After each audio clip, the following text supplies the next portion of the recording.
So now we're going to start looking at inequalities. It's going to be a new topic just at the end of algebra.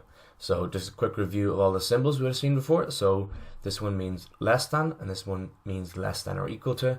This means greater than, and this means greater than or equal to. So in short, they just point towards the biggest number, and you can use them to solve for a range of values of x. So instead of getting one answer for x, you can get a few answers for x.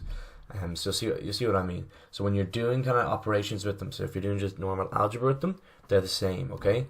So say the same as equations, except for one thing. So I'll just go through a basic example where it's the exact same as an equation. So if we have 3x plus 7 is equal to 10, so that's just a normal equation.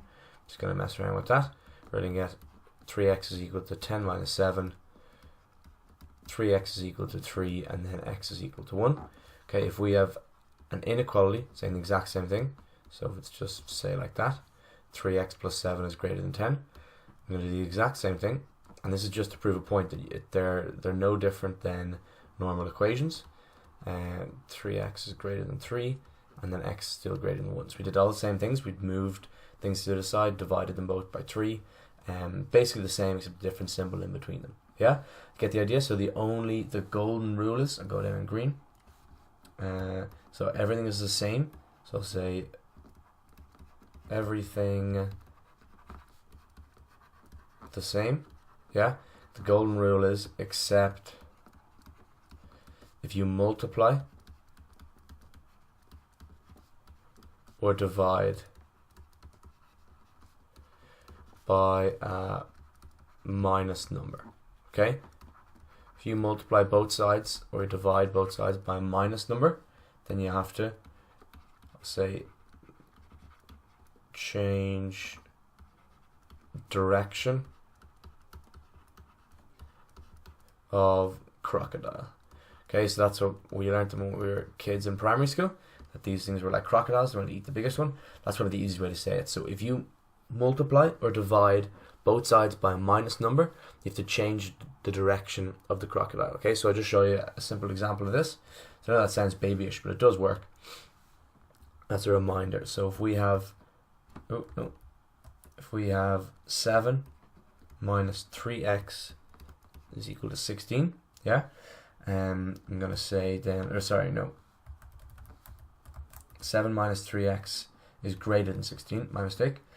Then I'm going to say minus 3x is greater than 16 minus 7, so it's like a normal equation. You just take 7 away from both sides. Then we're going to have minus 3x is greater than 9, and now here comes the good bit. So we're going to say divide both sides by minus 3. We want just x on its own. Divide by minus 3. Okay, we're going to be left with x on this side, and then the thing in the middle, I'll do it in red just really to emphasize this, because it's basically the only difficult thing about inequalities, that you can't forget that little rule there. X is greater than minus 3.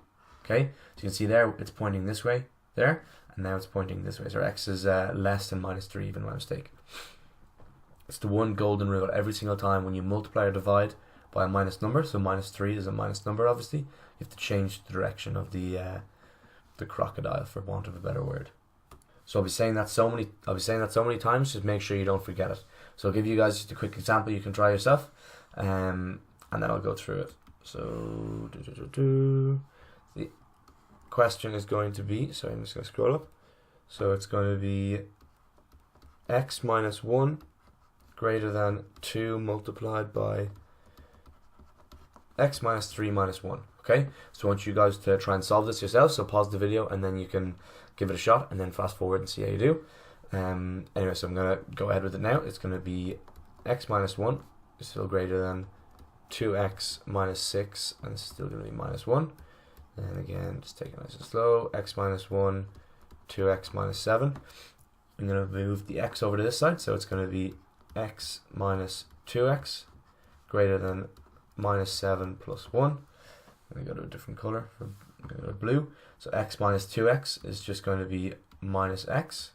It's greater than, and minus 7 plus 1 is going to be minus 6. I'm going to divide both, or multiply both sides by minus 1 there. Okay, so multiply everything here by minus 1 to get rid of the minuses. Finish it in purple. we're going to be left with x is less than 6 as an answer. Yeah? So again, you have to change the direction because I multiplied everything by -1. So x is less than 6 is the answer. Hopefully you got that after pausing this bit. That's basically all there is, just the basic bit of inequalities. So hopefully that all made sense. We're going to go on to harder examples. So just make sure you remember this golden rule and how to just generally move them around as if they're equations. So see you in the next video where we're going to talk about linear inequalities that are a little bit harder. Okay, so we'll see you then.